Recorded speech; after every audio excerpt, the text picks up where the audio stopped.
Let's check send request on Instagram, and I can go to Instagram. Let's say I have sent request to few people and now I need to check all that request. I can tap on profile. There is no direct way for checking send request. All you can do is that you can tap on three lines. You can tap on account center, scroll to find your information permissions. You can go there and tap on download data. You can download your data, tap on Instagram, and from there you can select some of your information, or otherwise you can select all available information. You can scroll to find following or followers, and from there you can tap on next, and from here you can tap on download to device.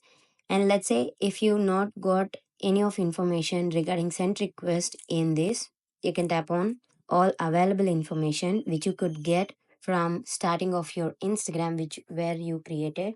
So from there you can tap on download to device, and from there that will be notified to your email and it will be downloaded in a bigger size, and that format will be in HTML.